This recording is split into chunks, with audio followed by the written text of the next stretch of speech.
Welcome to Ideas of India, a podcast where we examine academic ideas that can propel India forward. My name is Shruti Rajagopalan, and this is the 2023 Job Market Series, where I speak with young scholars entering the academic job market about their latest research on India. I spoke with Vanisha Sharma, who is a PhD candidate at the Dyson School of Applied Economics and Management at Cornell University. Prior to this, she earned her BA in Economics with a double minor in Psychology and Sociology at the University of Hong Kong. She is also the co-editor-in-chief for the blog Economics That Really Matters at Cornell, which encourages early researchers to share development economics research. Her research involves estimating the effects of internet expansion in developing areas and rural communities. We discussed her job market paper titled Social Media Learning: Experimental Evidence from Indian Farmers. We talked about how farmers learn through social media, how it impacts their farm expenditure, their battle against pests and weather shocks, and more. For a full transcript of this conversation, including helpful links of all the references mentioned, click the link in the show notes or visit mercatus.org/podcasts.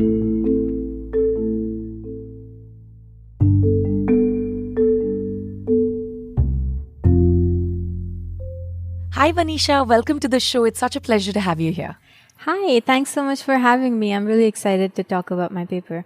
Yeah, and I'm excited to talk about two things which are actually a lot in vogue. I mean, agriculture is always the largest part of the economy, most number of people in India working in it and so on, and it's pretty important. But you have managed to combine two things which are going on right now, which is the digital sort of revolution in India and its impact on how farmers learn. In particular, you have this randomized control trial where you assign farmers to WhatsApp groups, and it's sort of like the first time WhatsApp groups are actually useful, right?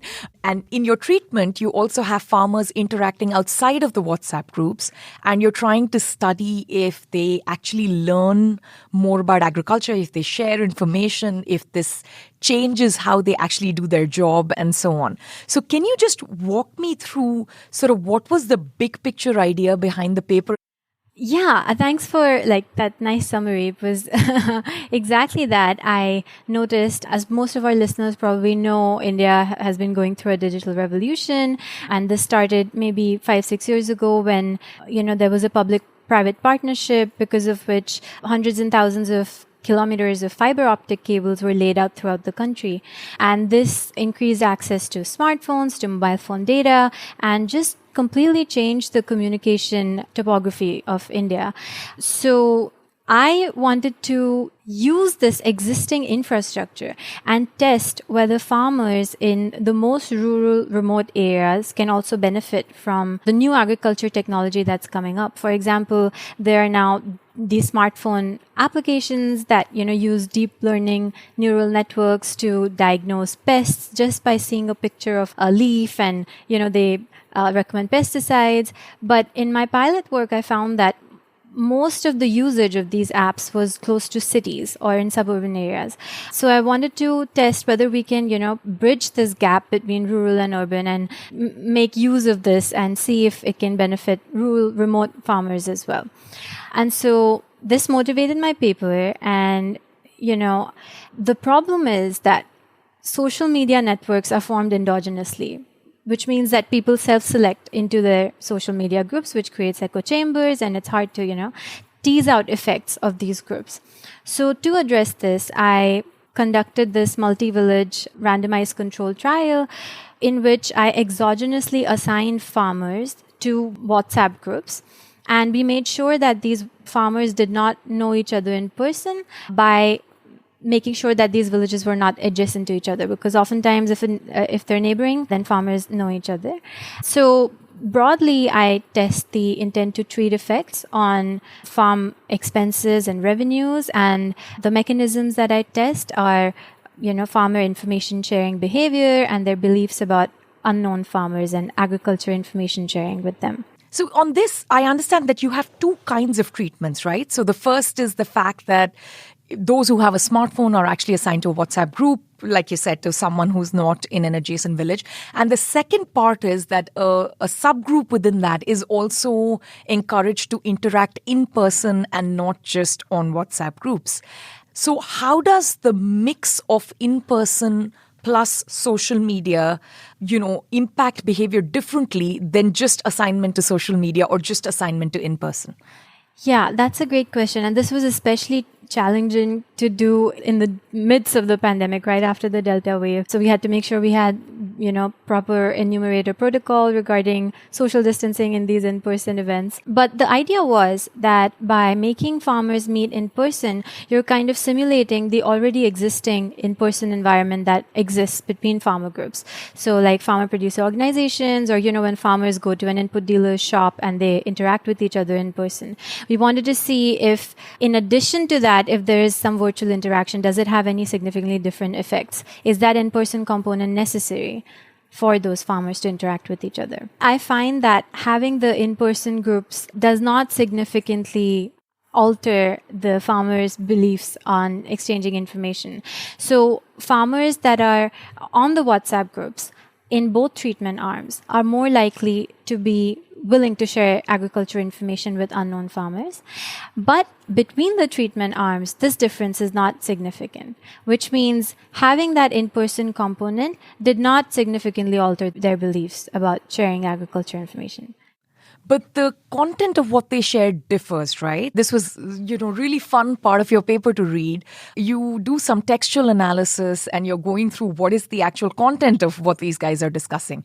And WhatsApp groups, I was just so happy to learn that even in a randomized control trial and farmers being assigned, WhatsApp groups are just like family WhatsApp groups, right? They very quickly degenerate into good morning messages and, wishes for all the festivals and holidays and so on. But people who've interacted in person, the composition of what is actually being discussed is different. Is that correct? Exactly. And I'm glad you pointed that out, because that was a very interesting finding. When we create our social networks, there is a stage where we are getting to know each other, where we are socializing with each other. And then we delve deeper into our interests and into, what we really do, what we care about. So it seems like the group that was only connected virtually was still at stage one, getting to know each other, sending each other greetings, like, distant family relatives. But in the group that was interacting in person as well, they moved on to the next stage and they went past the socializing stage and they were talking about market price, daily price information, and which was a really interesting finding. Why do you think there isn't a significant difference between just the amount of conversation between your two different groups, one which is online only and one which is online plus in person? Is it because you were doing this during COVID and the in-person interaction wasn't as great as one would like? Or is it because, in India, farmer communities are largely based on region and caste, which means there's already a high degree of commonality between them, which means they can just pick up conversation online and it's not that different whether they're online or in person. So what do you think is driving that lack of difference between the two groups when it just comes to the volume of content that is shared? That's a great question. So I think partly it may be because of COVID, but I also think the in-person exposure by design of the study was pretty limited. Like if you imagine on the WhatsApp groups, we were sending 2 text messages on a weekly basis, but the in-person meetings were happening only once a month. So it wasn't as much in-person interaction, which may factor into the results as well. Were you surprised by any of this? What did you expect to find when you were going into the study? I was honestly very happy to see that there's more information exchange happening in the treated groups, which is what I wanted. But what was interesting was that, so the text analysis has 2 components. One is the content, which we already talked about. The other is the frequency of exchange. And that varied across time. So the study lost momentum after a few months of the harvest season of the first crop cycle. And the whole span was 3 crop cycles. So it was interesting to see how the frequency of the conversations changed over that span. But I was surprised to see the insignificant differences between the in-person and virtual groups, because in the traditional literature we have in development economics, there's so much literature on social learning and technology adoption in agriculture, and most of these studies focus on in-person peer effects, or farmers that live in the same village or meet at the same organization, have the same input dealer. So for me, this was a surprising result, that having that in-person component did not really change their beliefs about interacting with unknown farmers. There's another thing that's super interesting, which is that you find that when the farmers are in the treatment group, they actually increase the amount of spending on their farm, right? But it doesn't necessarily lead to an increase in the amount of revenue, at least in the short term, and the long term, we'll wait and find out. What do you think is driving this result? Is it keeping up with the Joneses kind of a thing that, these are farmers roughly of very similar regions, similar socioeconomic class? If those people are putting in all these investments, you should also put in these investments, or is something else driving that? So I can say that in the sample, there was a wide range of socioeconomic status. So although majority, 98% of the sample is smallholder farmers, there are a couple of farmers who are, much more well off.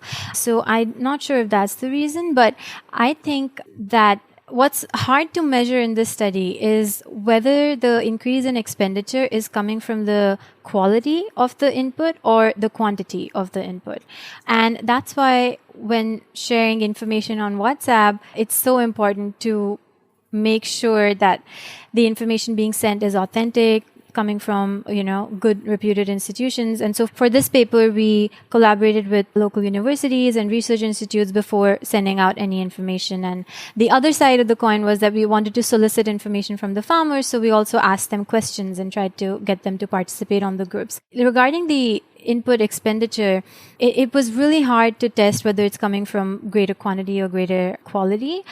And so I'm still trying to understand why there was this increasing expenditure. Although from what it seems like, and I've mentioned about this in great detail in my paper, there's a recent pest that is of concern in the region. It's called Tuta absoluta, or Uzi in the local language, and it has migrated from Latin America in the last 4 years and has been a pressing concern in these tomato farmers. And so I think when we presented information about the pest, about the integrated pest management strategies that should be adopted, I think a lot of farmers related to that and, chose to diversify their pest management strategies and not just buy pesticides for it. That actually I found, to be one of your most interesting results, because there's a couple of things happening when it comes to pests, right? And in the case of the Uzi, when it comes to tomato farmers, basically, if you are the only farmer who treats your crop, you still don't protect against damage because your neighbors, etc., may not be treating for that particular pest and the pest may still be in the region. So the intervention and the additional spending makes sense only if everyone else is spending on it, right? Otherwise, this kind of an intervention actually doesn't make too much sense. But there's a classic collective action problem when it comes to battling any externality, including pests. And what I found most interesting about your research is the WhatsApp group dramatically reduces the cost of collectivizing and then jointly increasing the expenditure on battling a single pest in that particular region. So in one sense, I know that, the rough spending is about 10,000 rupees. I know that doesn't explain the entire amount of spending, but it explains about a quarter of it because of this pest thing. And that I found to be quite interesting, that this may be a way of solving collective action problems and externalities that they all share, but there's no one can solve it individually. That's a really interesting point. I actually hadn't thought of this while I was writing the paper or designing the study, because some of the farms are, the region isn't as densely populated as one would think. It's very remote. Roughly the villages are spread out around a radius of 30 kilometers. I'm not a scientist, so I'm not sure how close the farms need to be for the pest to migrate from one farm to the other. But what I thought when I was having conversations with these farmers, it seems like they care a lot about reputation and social status. So if they shared tips on the group, they kind of gain bragging rights that I have access to this knowledge that I'm sharing with other farmers, which makes me a more reputable farmer in that group. And it was much less a competitive environment as I had previously thought. It was very pleasant to see that, farmers were willing to share tips, not just about Uzi, but also there was like a cyclone that hit the area during the study, and they, openly shared tips on how to prevent crops from weather shocks. So it could be a collective action problem, but it's hard to test. I guess to me, that was the revolution in all of this, because at the end of the day, the farmers are competitors when it comes to selling their produce, especially something as specific as tomatoes from a particular region. But they also are vulnerable to very similar challenges, right? Weather is one and pest is another. So it's interesting that you find that there's a lot of information sharing on cyclones and pests, which, now suddenly start making sense because you don't want that kind of an external shock which impacts everyone's crops the same, though you might be competitive in that you want a slightly better price for your own crop relative to others, right? And that's a great point, which makes me think of one reason why the expenditures could be higher, because in those regions that were treated, there was a greater demand for these pesticides. So that could have also driven up demand supply prices endogenous. So hard to, I guess when the first set of peer learning research papers come out, we're just at a nascent stage of just understanding what is it these guys are even talking about, right? So to that extent, I find it quite interesting that these are the questions that are discussed. Are there other kinds of coordination that you see taking place? Is there any discussion about coordinating on particular markets or particular intermediary buyers and so on, or coordination on, something else that you might see, whether it's government subsidies or credit? Do they try and coordinate if there was a local or a state election cycle during that time on asking who people are voting for and so on? Do you see that kind of coordination going on? That's a really good point. So 80% of the sample was growing tomatoes most of the year. So regarding their crop cycle, their individual crop cycle, like planting, sowing, and harvesting, was very coordinated in that it was very hard to get hold of farmers in that season because they would leave for the fields at 6 a.m. So we had to get to them 30 kilometers away from our office at 5:45 a.m. just to get hold of them. So I would say that part was in sync. I don't think there was coordination outside the agricultural realm, because I don't think the treatment effect was so drastic that it would impact their other social aspects as well, if that makes sense.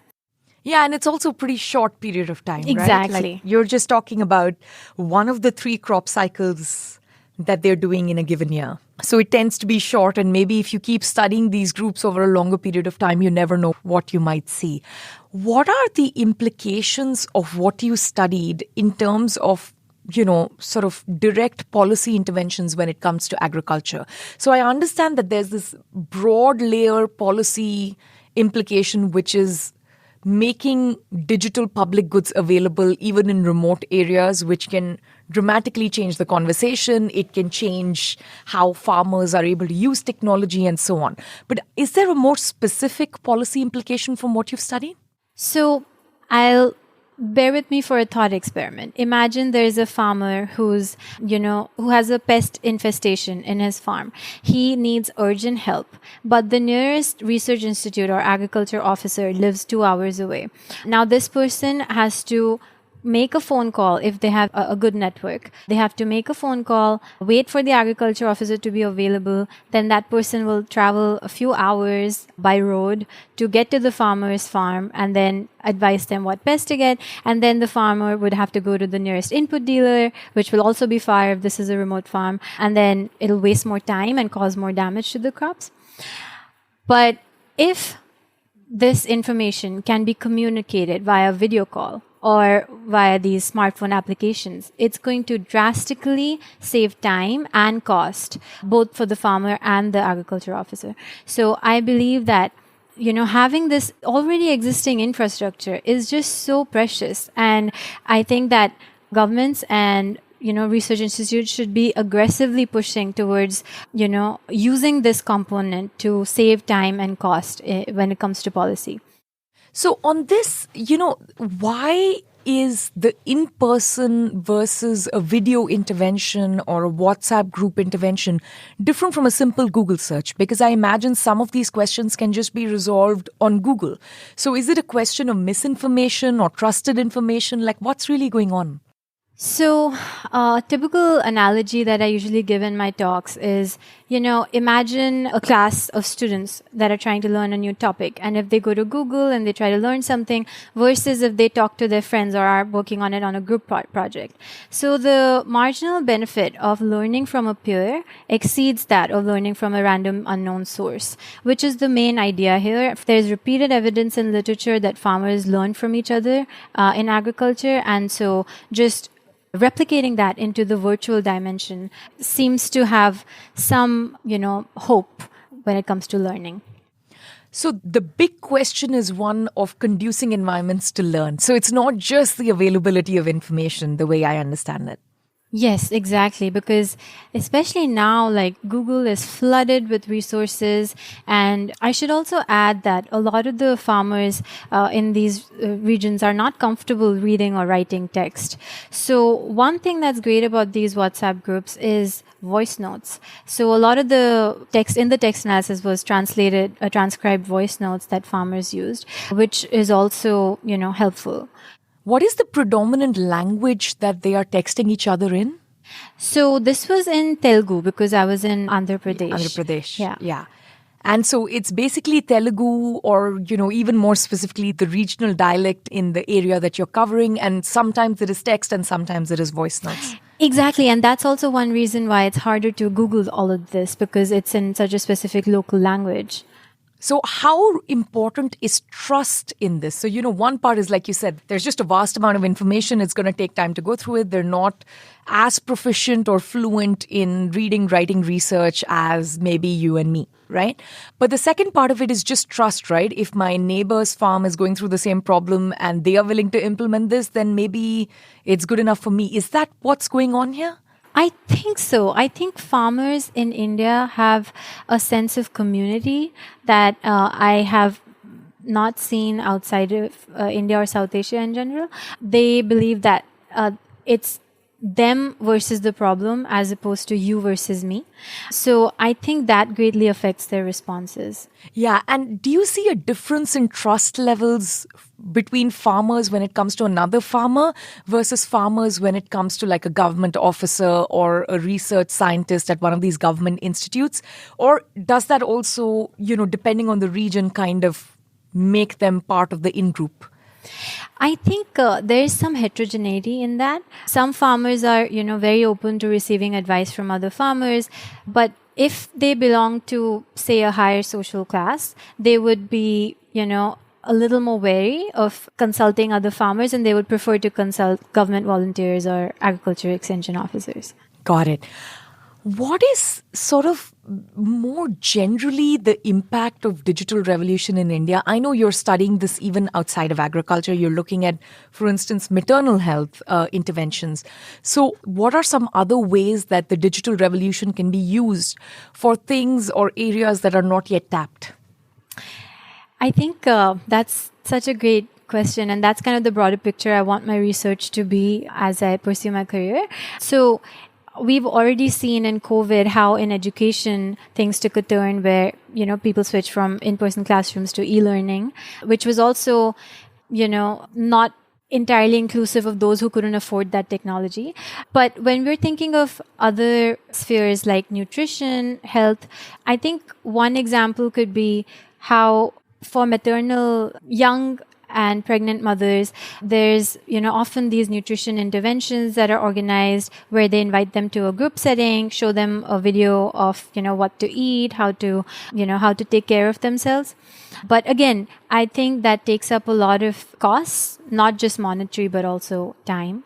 And if these mothers do have access to smartphones, it's, I think, very cost effective to just share this information with them, and not always in text, keeping in mind the literacy rates, but also like infographics or just videos or even audio notes on advice from trusted sources, of course. And you can imagine this can translate into, for example, fact checking for political information that's, being spread around. So I think Sumitra Badrinathan has a great paper on this. And similarly in, health and education, it's a rabbit hole. So there's so much work to be done in this area. What are some of the projects you would like to look at in the future that seem like exciting places to explore the digital revolution? I am actually interested in how, UPI payments are affecting women's labor force participation and their savings habits, because some women traditionally, there are issues with storing cash at home, but if they have all digital transactions, it may affect the way they participate in the labor force. So that's one part I'm interested in. I'm interested in evaluating, impacts of other digital information interventions like nutrition and health, as I was talking about earlier. And, with climate change being this urgent, I'm also interested to see how we can use this, for example, sustainable agricultural practices. So most of it sounds to me like, one part is specific interventions and technological interventions if they work. But the other part of it is now there is a low cost way of forming different kinds of communities which didn't exist before we had this digital revolution. Is that the right way of thinking about it? That there's a way of forming overlapping communities that won't naturally get together, because India can be quite plural. So if we can get all the expectant mothers in one group, irrespective of, caste and region and class and so on, then it's going to be a slightly different kind of a community-based approach than what would traditionally be seen in the marketplace. Yeah, and I think there's still two levels to it. One is like a bilateral information exchange between this organization that's providing the information and this community that's receiving the information. And then there's this multilateral information exchange where just this one community is having peer-to-peer interactions. If, mothers are having questions about their infants or their feeding practices, they can just reach out to another mother with a similar background who can help them out and save time in the process and costs. So Vanisha, one more thing I really wanted to ask you about is this semester, you are the editor-in-chief for a blog that's called Economics That Really Matters. This is run out of Cornell, which is where you're based. So can you tell me a little bit more about the blog and sort of what do you think are economic questions that really matter? Sure. So I'm co-editor-in-chief with another grad student whose name is Tess. She's also at Cornell. And basically, we want to provide young researchers with a platform to share their ideas without the gatekeeping and publication bias that typically happens in academic journals. And so that's a great opportunity for people in development economics who want a platform to share their ideas. And it's been such a pleasure just reading new research. It's honestly inspiring. And we also have an interview series on the blog where we're trying to interview experienced researchers so they can give advice to graduate students, which is also very helpful. Can you think of a recent example of a paper that was a great idea that you really enjoyed working on as editor? So I really like this piece by David Murphy, who is an assistant professor of economics at Colgate University. And he did an experiment in Kenya about farmers who consume alcohol and whether counseling in a group like Alcoholics Anonymous can help them towards remission, which I thought was very interesting. And in it, he has treatment arms where there's group therapy and couples counseling. And I can't remember the results off the top of my head, but it's a fantastic read if you get a chance. Oh, definitely. Thanks so much for sharing that with us. This was such a pleasure, Vanisha. Thank you for being on the show and talking about your research. Thanks, Shruti. Thanks for having me. Ideas of India is produced by the Mercatus Center at George Mason University. If you enjoy this podcast, please subscribe on Apple Podcasts, Spotify, or your favorite podcast app. Help us grow by giving us a rating and leaving a review. Follow us on Twitter at @SRajagopalan and at Ideas of India.